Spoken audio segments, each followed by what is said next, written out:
right, guys, welcome back to the Space Bro Show.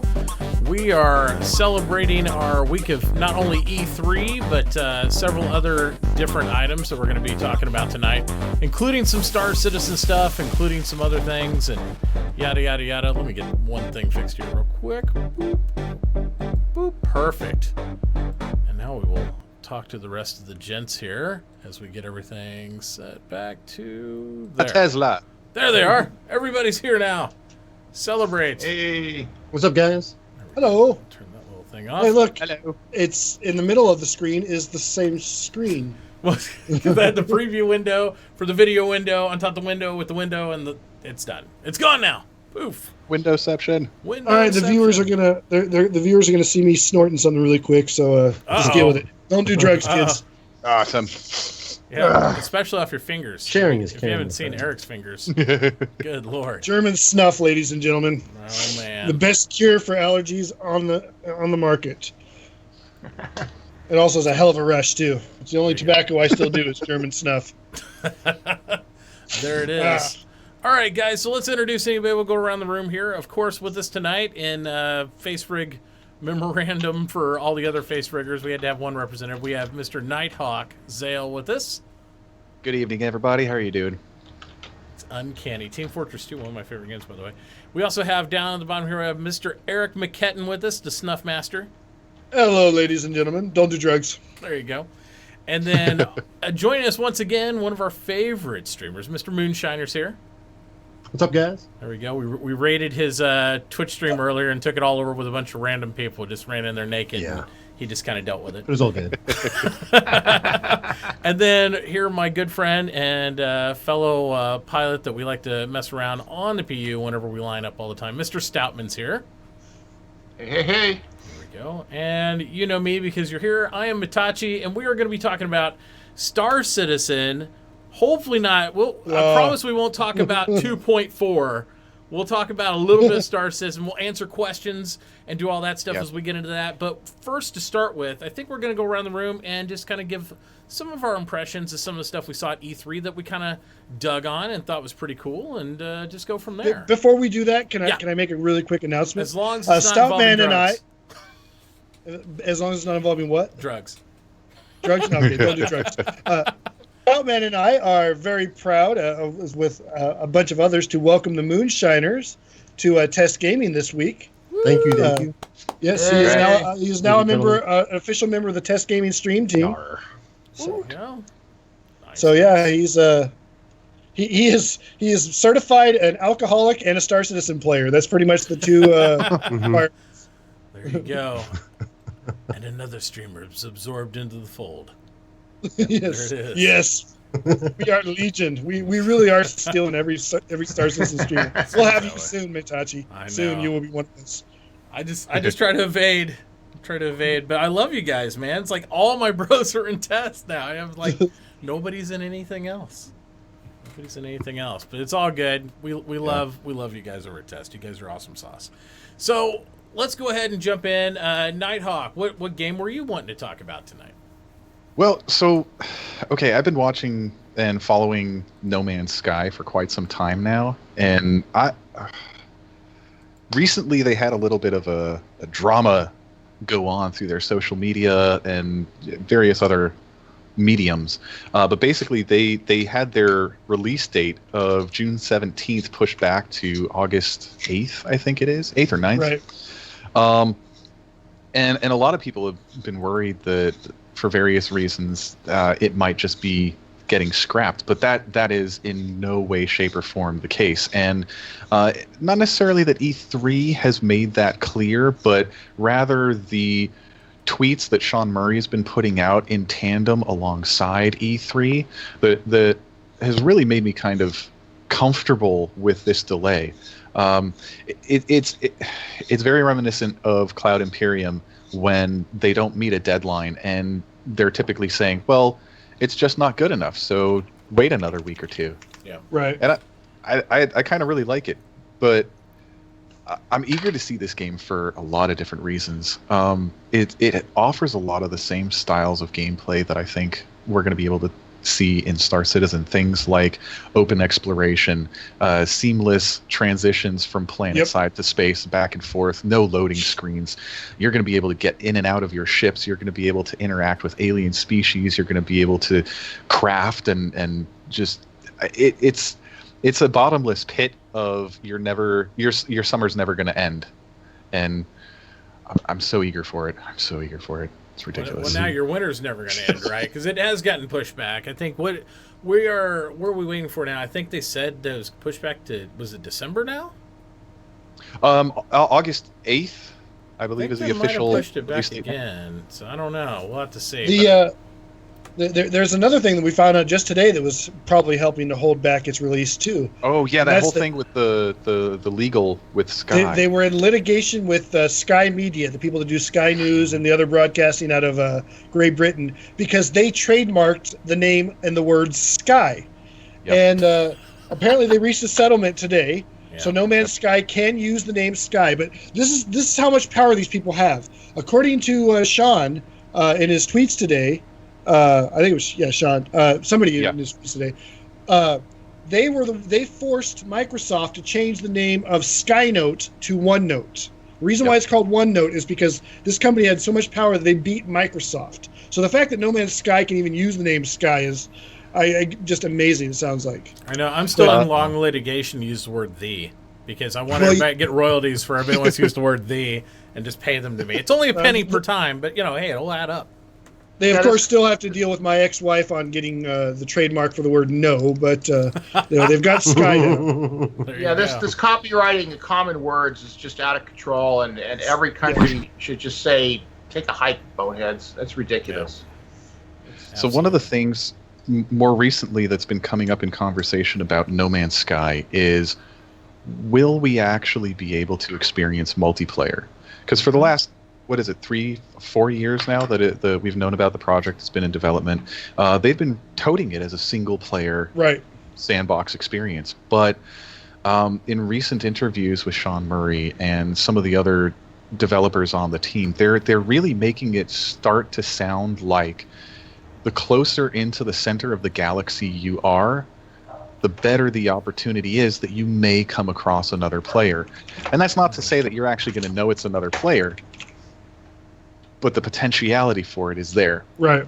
And another thing, multiple galaxies. They're actually alluding to the fact that there are multiple galaxies for you to explore. Multiple galaxies with 18 quintillion planet or star systems in them. I mean, each, because that's the one galaxy they've had so far. It's 64-bit, and so it's 18 quintillion total star systems in that one galaxy. Now they're saying there could be other galaxies with that many more. Well, if you've noticed, over the last month, actually maybe 2 months now, they've been referring to it as a universe, not just a galaxy, not just an open sandbox, but specifically using the word universe. And a lot of people are starting to wonder if the whole purpose and point of getting to the center of the galaxy is so that you can find whatever black hole super technology is there that's going to allow you to jump between galaxies. So there's a lot of speculation going on as to just how big this thing is, particularly with this delay feeding into that. Like, what is it? I mean, we see gameplay already, and it's so solid and it's so clean looking. It's like, what is there left to really be working on? And a lot of that capitalized on that. I mean, there's a lot of pressure from the community or the people supporting the game that wants that some level of multiplayer element where they could try to play with their friends, and so I could definitely see maybe, and it's still kind of hyperbole and like a little bit of rumor mill, but I can see them delaying it partially for that, to develop some element, maybe not a party system or anything like that, but some element that gives you the possibility of being able to run into your friends with a little bit more support than that. I know me and Eric talked about that was going to be our whole quest, just to find each other in the universe. We're going to see if we can make it happen. And that really could, in and of itself, be a quest that takes you I think the it'd be entire fun. existence of your gameplay, because it's so vast. The possibility of you actually coming across the planet that McKetton discovers, names, and decides to live on and never leave again is so infinitesimal that if you actually pulled it off, you're better off just sticking together and never leaving each other's side again. Yeah. It's gonna be like two lovers on hills running to each other. Yeah, running Yeah, to each other kind through of. the vast valley of beautiful flowers and dinosaurs. Is that So- you? Is that you? Is that you? Oh, I haven't seen you forever. So another yeah. thing that I find really interesting, and this is something that I was able to finally clarify and get confirmation through several sources. You're going to be able to, and at times perhaps even be required to, abandon your ship. You're going to be able to purchase entirely new ships, and what little we know of the crafting system where you can create ship components, there are people who are hoping and wondering that we might actually be able to craft ships, I can see that. Yeah, and, which would be Yeah. phenomenal. Yep. and we definitely know that you'll be able to purchase different ships. They've said that for sure. So And alien Okay. ones too. yeah, and actually, in fact, to be able to purchase alien ships, you have to learn the alien language, so you'll be able to understand what the traders are saying. There's all these really cool things that might come along with that. I'm so excited. All right. Let's move on to the next one. We're all pretty hyped about No Man's Sky. I look forward to playing that with all you guys because I think it's going to be really fun. Oh yeah. So I'm that's gonna be pretty streaming exciting. Yeah, I think it'd be great. I don't think a multi-stream translate until we find each other, but I think it's going to be fun to stream anyway. It's like multi-stream. Where's he? I don't know. Where are you? I have no effing clue. It's all, On the contrary, I think that could turn out to be really fucking fun if we did a multi-stream of No Man's Sky, because every single person starts with their own unique spawn point, and to try and figure out how to get to each other from just starts that collecting spawn and point claiming in. territories all around the man. planets in a circle. Just keep going outward till you run into each other. It did take I several definitely- years, but we'll do it. We'll look up at like Well, two different that- Stream is the way to constellations and watch try to this game. find similarities A in whole the sky. pieces of paper. That's exactly what I love doing that. Yeah, we could sit, literally be. We'd have to do triangulation Yep. and whatnot. You start looking for like Moonshiner said, similar constelations and whatnot. Try to figure out where we are in Space-orienteering. relation to each other. Yep. It I'm would really be hoping we can do that. it would be great because I mean I could see so many of our viewers, especially the ones that are more technical, the more science oriented, they would love to help with that, and I could see them analyzing our videos and trying to pinpoint where we are in the night to help us find each Oh, other. it'd be a My quest. avatar All the won't raise viewers its can hand, join but I'm in. raising my hand. We'll have Yeah. everybody join in, absolutely, Yeah. so that way we could just like the quest is to get the Space Bros together. Yeah, it's not to get to the center of the universe like It'll take everybody else forever. is doing. We all want to Forever. get to the same habitable planet and then build a base on it and just chill. Yeah, and See, that's that'd be the what we'll do. ultimate quest. We'd still have to survive, collect things, and do stuff on the way. Yep. But we'll All right. see what we can do together. All right, let's move So on to it's Eric's confirmed. one. We're each going to name a planet Space Bros. That's cool. Or, Well, we- I've or we already just name decided- our own, and then we'll find one together and do it. That'll be the one. We've had this conversation yeah, there you amongst go. other test gaming members that all of us that are going to have No Man's Sky, we're each going to at least pick one system where we name everything in it like after Captain Richard. So it's like Captain Richard's butt, Captain Richard's eye, whatever, just for the fun of it. Just so that in the future, someday, people are going to be traveling through these systems as they play this game 10, 20 years. They're gonna be, who the hell was this Captain Richard guy that All people this is kept Captain naming Richard. systems of? Hell And why yeah. is there? And why is on one side of the galaxy there's Captain Richard's butt, and on the other side there's Captain Richard's head? There How you did that happen? Who was this person that traveled from one end to the other and named Probably them? what will happen is like in every other game, other people not even knowing who Captain Richard is will start to name their stuff that, and it'll Exactly. just perpetuate, Yeah, and then you'll have pretty the soon galaxy half of Richard. Yep. Yeah, half of the galaxy is named after Captain Richard, and nobody knows why except for like I don't know. a few You dozen of us. just do it. It's part of the game. And he'll just probably never even play the game either. So Yeah. Yeah, exactly. He'll never play. That was the well. I think that's what led to the story was that he said he wasn't interested in playing it or something. We're like, oh well, we'll play it for you and we'll name everything after you, and it just kept spiraling out of that until it was like a dozen of us were going Yeah. to name everything Captain Richard. Can I reserve Captain Richard's left pinky toe? you got to get there first. You got to get there Oh. first. All right. Yeah. We have to find a Come certain for class Fastest of starter planet ship of to them do it. all. All right, so Oh. let's go on. Let's move on to Mr. McKetton. What game were you wanting to talk about? The game that interested me the most out of E3 so far is Mass Effect Andromeda. Nice. I've been following the rumors about it for a long time, because I'm a huge Mass Effect fan, but I've been very cautious about it because Mass Effect 3 was a bit of a letdown for many reasons. It was great storytelling, and it was terrible storytelling at the same time. But the rumors that came out about Mass Effect Andromeda, the stuff that was hinted at in interviews and whatnot, was largely confirmed this last week with E3, and some of those rumors are at least 100 planets that we can land on and drive a Mako on, and those planets are massive, much bigger than anything that's ever been done before. It's going to be 64-bit, they said. The galaxy itself is 4 times the size of the galaxy in Mass Effect 3. There's going to be some sort of resource harvesting / settlement building gameplay, much like Fallout 4 has. Let's see, what else is there? Some of the things they've announced. 100% seamless. There will be no loading screens. That's huge, because Mass Effect is well known for its horrible loading screens. Oh, God. So they're saying it's going to be 100% seamless, no loading screens. We do know now that the story takes place. It starts sometime during Mass Effect 3, but the ARC ships launch before the ending of Mass Effect 3, before the choice is made. So the choice has no effect on the game. But the travel itself takes hundreds of years before you arrive in the Andromeda Galaxy, and basically you arrive there with several ARC ships, and your goal is to establish a Milky Way presence in the Andromeda Galaxy.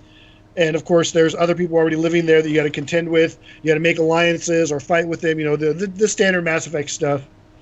There was a couple things that's been announced. Oh, verticality will make an appearance.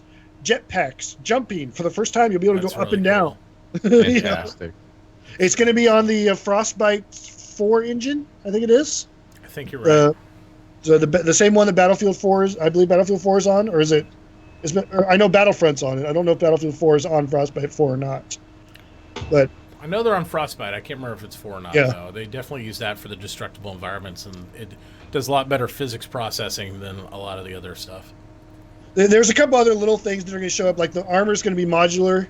It sounds like much like the, again, referencing Fallout 4, the way the power armor's done in Fallout 4. So you'll be able to mix and match pieces. You could kind of do that in Mass Effect 2 and 3, but not really. It was mix and match styles more than individual pieces.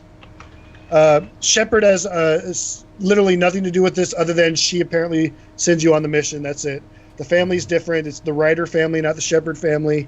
And here's a big one, big departure from the Mass Effect series. You are not the hero to start out with. You're just an average everyday person. Whereas in Mass Effect, you start out as the hero. I mean, Shepard starts out as such a big hero for Earth that she is put forth to become a Spectre. That's how big of an important person Shepard is, as a hero. Whereas this, you start out as a regular person, and it's going to mimic the hero's journey story, where you have to, build yourself up, learn your skills. You might not be combat oriented at all. There's going to be a somewhat grand strategy involved in it.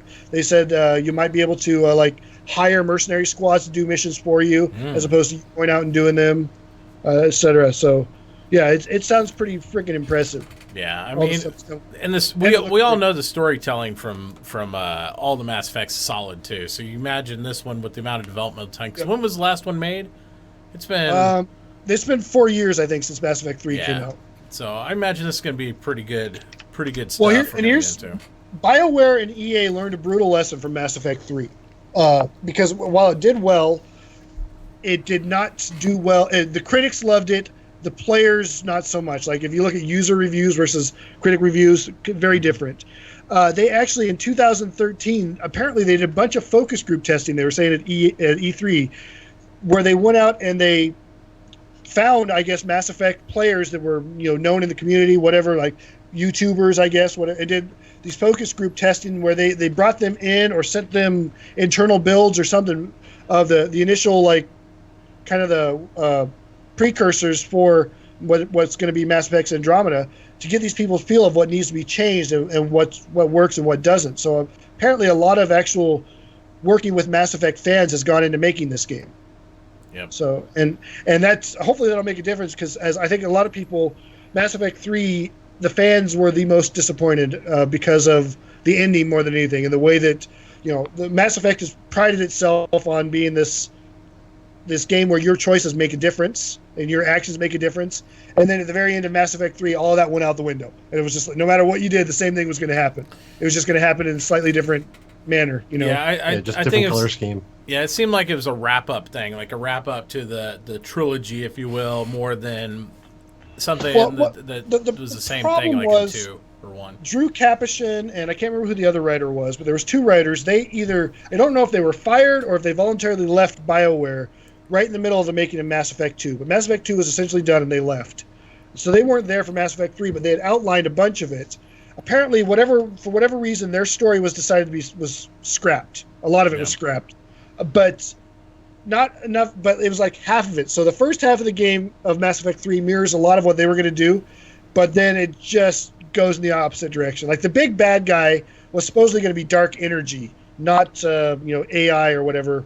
It was going to be this thing that exists on the outside of the universe that was creeping in and threatening to destroy our life as we know it. And part of the big bad choices you were going to have to make was siding with the Reapers. The Reapers have been planning on fighting this whatever it was for millions of years, so they've got a better plan. Maybe they have a better plan than you, Shepard, do. So maybe siding with the Reapers would be a better way of fighting this stuff off. That kind of thing. It was going to be a much more brutal kind of a decision. That'd be interesting to see if they go back to any of those roots of those type of storylines in this series or here. So that'd be kind of neat. They did say they're going for a lot more gray area stuff too. They said there's going to be a lot of stories there where it's not going to be obvious what the good or bad decision is right away. A little more moral conflict. That sounds good. And also another thing they said they're doing with the conversation, something that they're doing in Star Citizen as well. Mm-hmm. Apparently you have the ability to interrupt a conversation and alter it that way. So like walking away from somebody because you're pissed off at them, pull your gun on them to intimidate them, things like that. Shoot their pinky toe off would be great. Pinky toe. So yeah, needless to say, I'm pretty excited about Mass Effect Andromeda, and I haven't purchased a new EA game since Mass Effect 3 because I was so disappointed with the problems that came from that. So pretty much every EA game I bought or I've played since then, I've either bought long after it came out or it was gifted to me. And Mass Effect Andromeda is one of the first that I'm really considering purchasing again. I'd have to say Origin is like my evil crutch where I uninstall it on a regular basis and reinstall because there's always like some cool game it's not because EA is brilliant, it's because they're brilliant at absorbing companies that make good games. So we get these little Origin, IPs that are really good. As much as we hate on EA, I got to say Origin is one of the better platforms out there for getting games. I mean, first of all, they have On the House. Every month there's something free. Second of all, their return policy is second to none when it comes to online game distribution. It's pretty much if you want money back for the game, you get it. If they had friends and family set up over there, that'd be the end all for me. The friends and family that Steam offers is the only thing Steam has in my book, other than the ability to trade and use credits a little bit better. So the trading and the share programs that Steam has, if Origin ever gets that, which knowing EA is the owner of that old company, probably won't happen. I could see Origin taking over completely at some point down the line, but they'd have to have a better use policy on that. But the game quality's off the chart, the deal's off the chart. Matter of fact, Origin Access we've been talking about a lot. There's a lot of games, including the full series of Mass Effect available, the full series of Battlefield, all that stuff available right now for $5 a month. That's insane. So, all right, so let's move along. Moonshine. By the way, speaking of Steam, the Steam sale starts the 23rd. In case you guys don't know, the summer sale starts the 23rd of this month. They're just trying to take all my money before October. All of you that spent money on the Drake today, you might want to think twice about that because that Steam sale's coming up. Well, it's a little late now, Eric. Thanks a lot. $300 package bought. Sorry. All right, Moonshiner, what you got for us? What was your thing? Okay, I went with something to stay in theme of all the space games coming out, and this game originally garnered 2.9 million dislikes, but 2-3 days ago they released some gameplay, and I'm talking about Call of Duty Star Citizen. I mean Call of Duty Infinite Warfare. Oh, the trolls are just lighting up now. It's like what did you say? Get over here. Well, I don't know if you're queuing it up, but you'll see There it is. We're watching Okay, the cool so part too, the assault, the ship assault one. Yeah, it's Yeah, so the ship freaking assault? awesome. Yeah. yeah, this is it. I'm watching it right now myself. Yeah. Yeah, so like they're gonna show off some like you'll see them walking through the ship, kind of like everything like we're kind of like wanting to do with like the javelin or with the Idris. But then they show EVA, and I guess I'll kind of watch this as well. But it looks so good. Like this is very Star Citizen-y. Well, yeah, especially that looked like a bangle at first. That Mhm. shit. I I'm can looking at honestly this say- right now. I can honestly This looks say so that good. this is the first time in at least 2 months, maybe Mhm. 3, that I got trolled off Reddit for even mentioning the fact that I wanted to see some Oh, of yeah. these game mechanics. I don't want the single player game. I don't want the rail shooter, but these game It's not a mechanics, rail these shooter. effects, it's That's not the thing, a yeah. rail shooter. Exactly. It's not a Practice rail of that shooter. Star Citizen, it's not on rails. They've made that clear several times. Yep. It's real space These are Just like there where they showed, you can choose your target in it. You Mm-hmm. can choose what ship to engage. And then once you get out here in space, you are not like flying a path and being the gunner. You have No. 360 autonomy to fly around and dogfight. Fly where you want.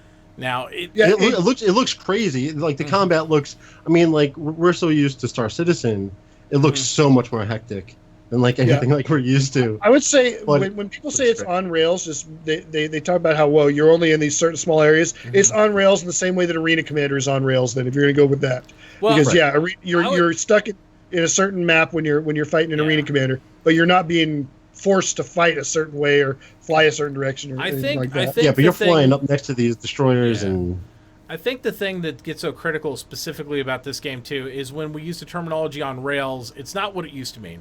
Rails used to be, hey, you're the gunner, you're on the train, you're fighting the guy, and that's it. It has a linear story progression. You have a couple paths to get there. You're going to have to kill some of the same ships and do some of the stuff to get there, but you have a little more autonomy in how to get to that end game. Right. You know, so...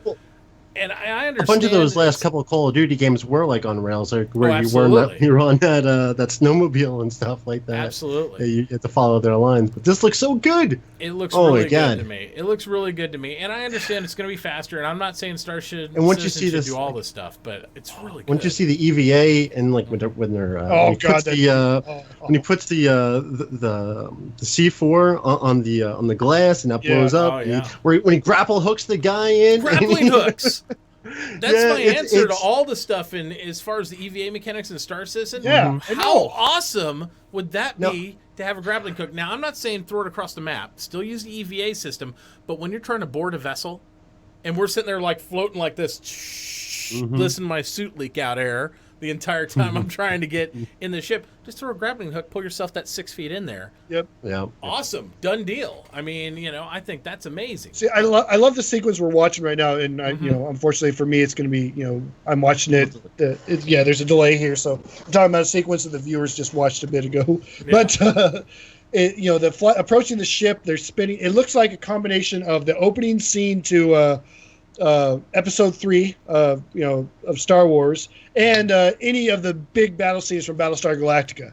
And both of those sequences are just freaking awesome in my book. They're the epitome of the arcade style of space combat that we also expect to see from Star Citizen. As much as people talk about simulation and whatnot, Chris has made it very clear that the combat in Star Citizen is supposed to have that World War II action movie arcade feel to it, not a true simulation of space combat. And I noticed Tut up here said IGN said it's more like a World War II than futuristic. Well, that's probably the same review they'll give Star Citizen because all the ships, the combat is designed that way because, as we've said, futuristic combat, when it comes to spaceships, is not fun because stuff just instantly dies. It's like boom, boom, boom. You just push buttons and that's it. And So- it not just instantly dies, it also means that there are hours and days of waiting.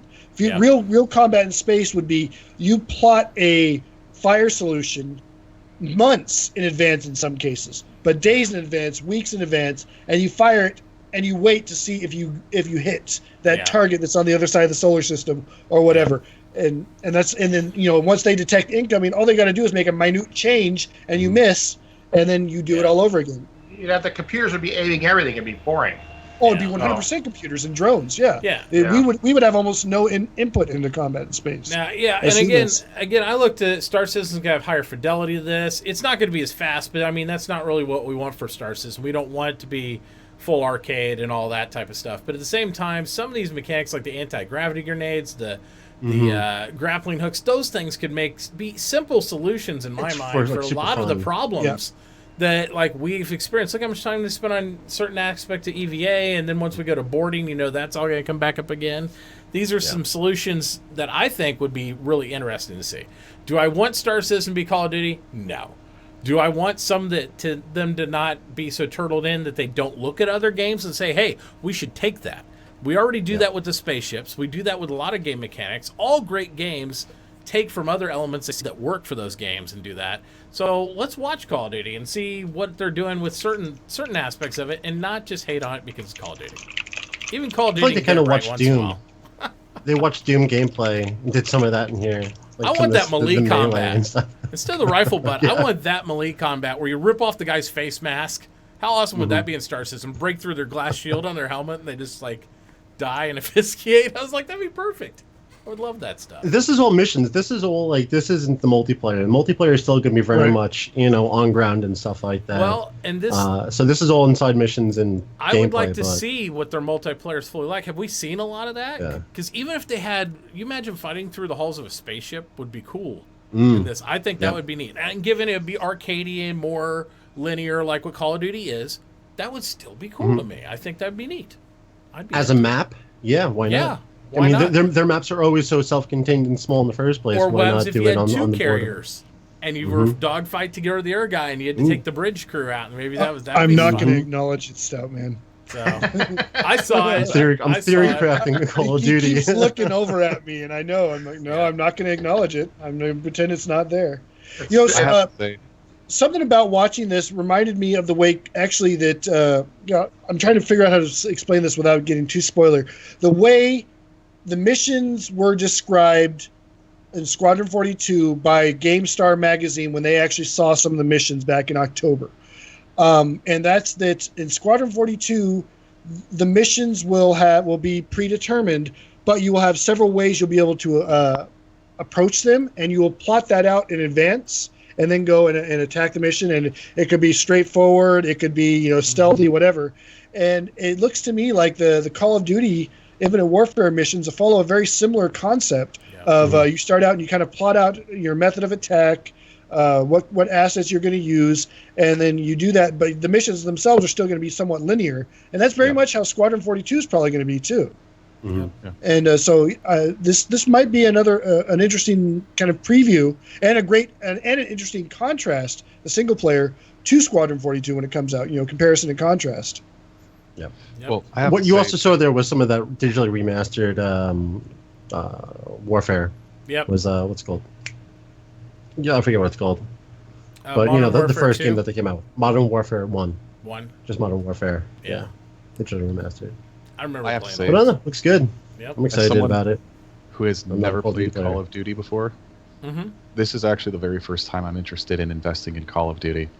Normally, I'm coming from the combat veteran background where I look at the Call of Duty series, and I did that in real life. I'm not really interested in that. That's how I am with a lot of especially the quote realistic first-person games. Yeah, and so for me, and McKetton, you actually hit it square on the nose. For me, this game is everything I ever expected a Battlestar Galactica game to be, and this game has all of those Battlestar Galactica moments to it, down to launching your little pod fighter out of a tube from this capital ship. It's excellent. I'm actually really looking forward to investing in it and time-wise, really getting to know it. So I'm looking forward to seeing what it's going to be. I want to see what the multiplayer is like, but I it's definitely on my short list of games. There's a lot of other stuff I'm going to get before this, but this definitely looks cool. Looks cool. I love. It looks nice. Mitauchi started a conversation about this on the Star Citizen subreddit, and boy, he pissed off a lot of people. One of my favorite responses to it, and it cracked me up, was one of the guys saying, "This is BS. Why would you have ballistic weapons in space?" Well, first of all, if that's your reason for not liking this over Star Citizen, you obviously haven't been paying attention to Star Citizen, because we have a shitload of ballistic weapons in space. But I love that, because every time whenever somebody mentions why ballistic weapons, this has been brought up many times, all I think of is, again, going back to Mass Effect, that quote from Mass Effect 2, that Sir Isaac Newton is the meanest son of a bitch in space because when an object once in motion stays in motion, and force is mass times velocity squared, meaning that what did they say? It was 18 kilogram slug accelerated at 1.3% the speed of light, hits with the force of a nuclear bomb. So when you fire that, you are going to be ruining somebody's day somewhere, sometime. That's. Yep. But I just love that was one of the reasons why they objected to it. Ballistic weapons in space. That's your argument for this over, or for Star Citizen over this. You might want to go back and pay attention to the game you backed. All right, let's go over to Stout. And I know Stout didn't get to catch a lot of E3, but he wanted to talk about a game that he's been playing recently that he's kind of into, and talk about what's coming out with that. And go ahead, Stout. Tell us about it. Okay. Yeah, I've been playing H1Z1 quite a bit. I got bit. I hope it's going to get better. I'm not really sure here, but yeah. We'll see what's going on. I don't know. Just a flesh wound. Put a little peroxide. Yeah. All right. Yeah. I don't know. Does my hand look okay there? It's all right. It's all right. More A little more bandage.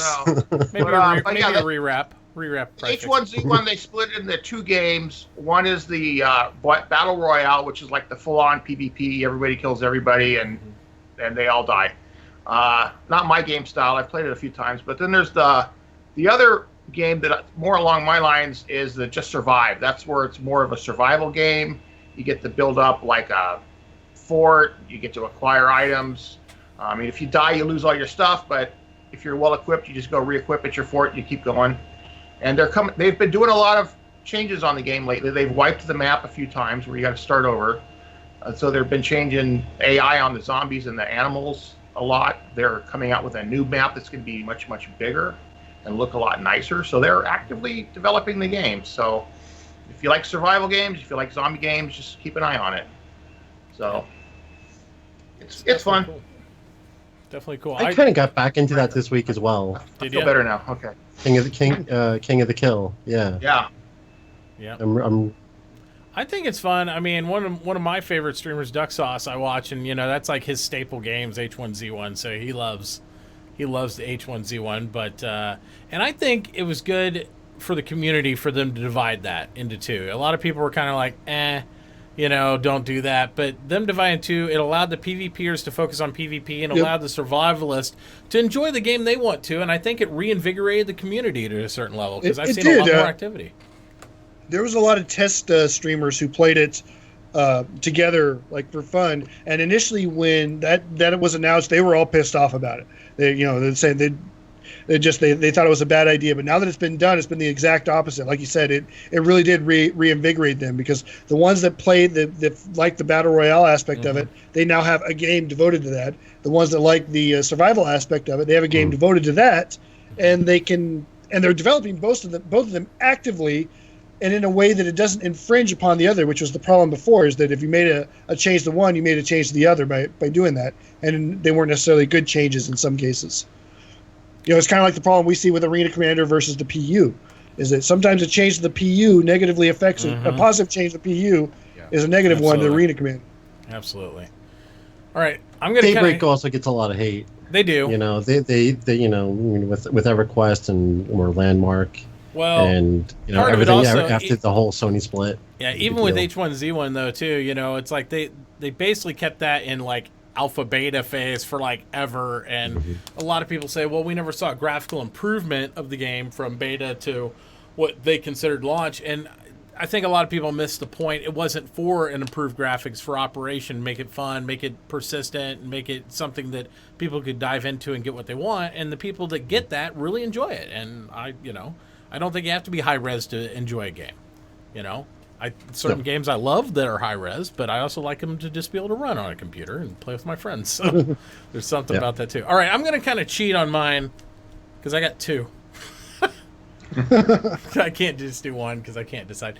But I'm going to talk about initially here, and I know people kind of ho-hum sometimes about FPSs, but an EA once again. But I like Battlefield 1. Battlefield 1, I think, is going to be an amazing game. Can't wait. It's a genre that's not really tapped a lot as far as time period. I mean, we've seen a lot of Battlefield, a lot of shooters and stuff, but I like Battlefield over any of their FPS series as far as that goes. But specifically, being in World War One, being in the older gadgetry type tanks and the biplanes, I'm so sick of it. One thing I got tired of in Battlefield 3 and all the others was the modern day air fight, because there's never enough map for a modern day aircraft to really go. But here, even a larger map like you see here, you have the biplanes that can get that Red Baron style fighting. You can have tail gunners. You have the big blimps, the anti-aircraft balloons, the motorcycles, all the classic weapons. Lots of destructible environments, and just a good effing time overall.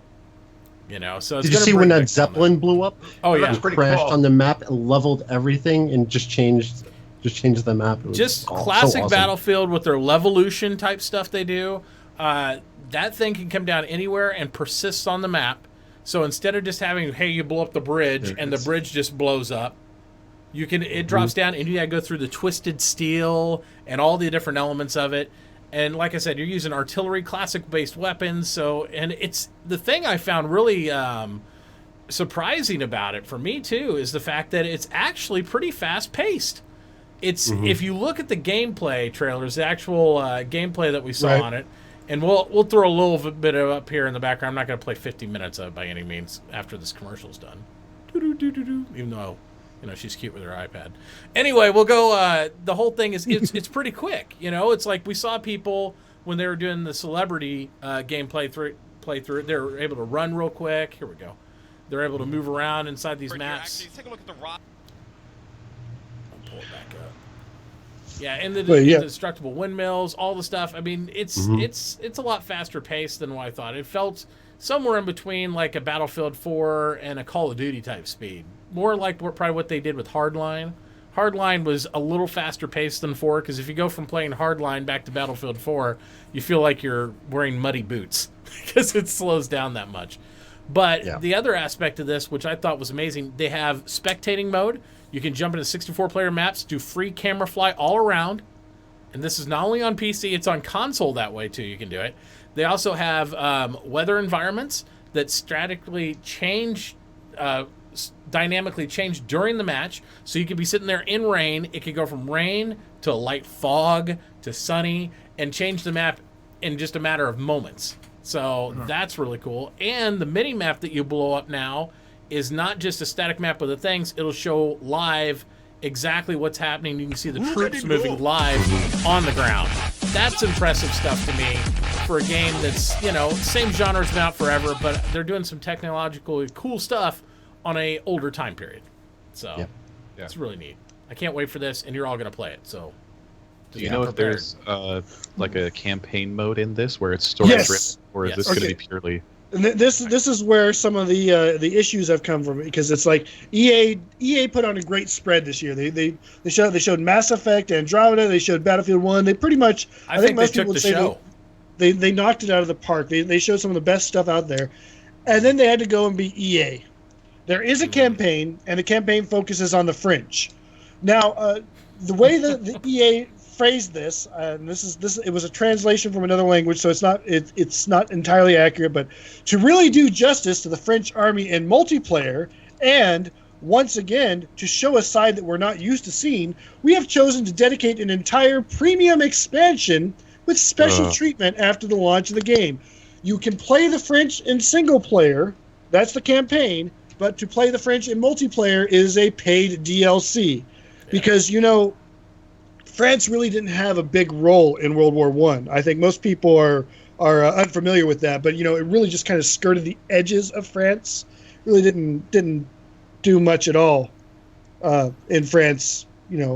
That First World War. It was mostly in France, actually. Pretty much the vast majority of it was in France. But yeah. So it's going to be a paid DLC. So, EA knocks it out of the park, and everybody praises them, and they immediately go and announce that. It's just like, God damn it, EA. Yeah, exactly. It's so close to winning. But you can see this biplane action up here. Like, that's my type of air combat. That looks amazing to me, because it's going to be more thought out and fun and those type of aspects. But Pratchett here is stealing my thunder. He's talking about the other game that I'm going to talk about, which is Dual Universe. Well, I think he's. Is it duel as in two or duel as in fight? Duels in 2. DUAL. Okay. Well, then he didn't steal your thunder because he misspelled it. Oh, well, Yeah. there you go. Well, then he changed it down. He corrected himself. He caught it. This game, now, while we're waiting for Star Citizen or whatever, this is like, it's argumentative whether this is going to be out before or after Star Citizen or whatever, because they're still in pre-alpha as well. And while the graphics, they said something like 2018 is their target date. they're going to be, like I said, no promises on when Star Citizen is going to be totally out. We have hopes next year, but we never know. But this game looks really cool. Graphically, it's not quite as intense, but it is pre-alpha as well. But you can create your own spaceships. You can create your own buildings. You can create your own multi-cruise ships. You can fly, as you're seeing here on the video. You'll be able to fly in a seamless, fully editable, single-shard universe from ground up to space and back down again, through asteroids, all that stuff. It is a full, economically driven, player-based economy. So you will actually influence the entire economy. You can actually make spaceships and sell the spaceship you make. If you have a great design, you could resell the design. You can make a company in it. You can make a bank in it.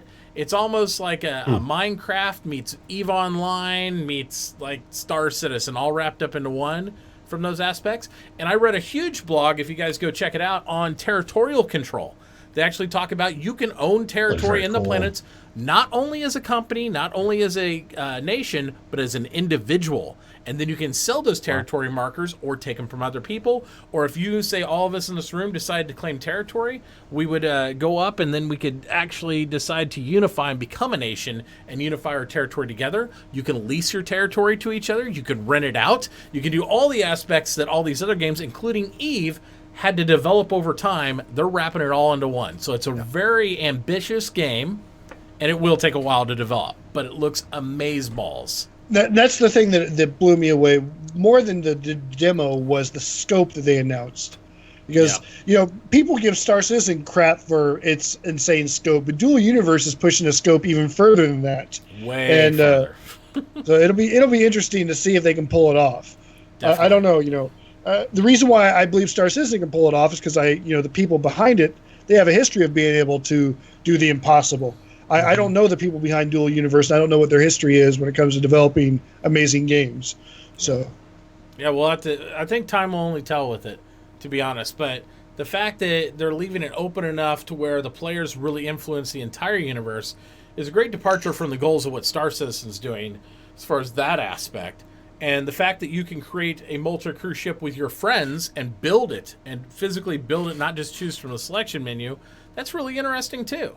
I still am going to love Star Citizen for what they have, but this might be something I definitely dip my toes into because it's so much control there.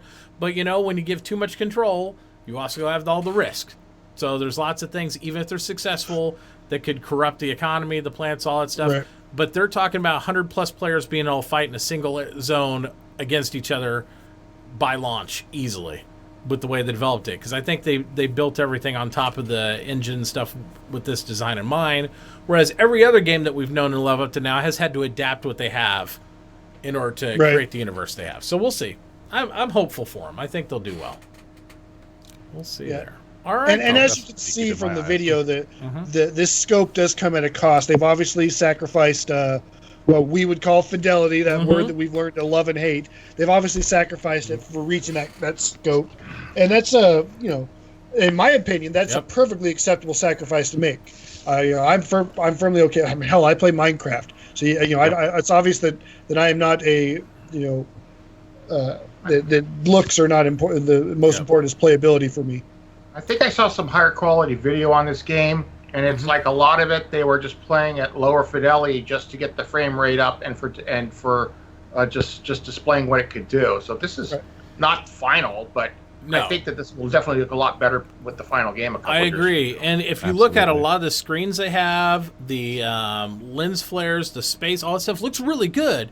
Some of the terrain, all that stuff, it's not there yet. But at the same time, they're using the same type of like LOD type tech and all that stuff that you see in other games where they're actually, as you get closer, it looks better.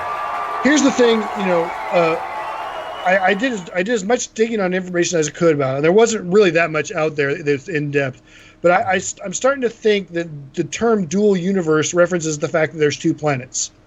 And that's it. And I think what it means is, because of how close together those 2 planets are, is that that might be it's 2 large planets, but fully formed planetary-sized planets. So plenty of room for hundreds, thousands, millions of people to play around on with the space around them. But I'm starting to and the more I watch this video over and over again, the more I'm feeling that that's what it is that the scope is going to be limited to those 2 planets, at least initially, But again, that's not a bad idea.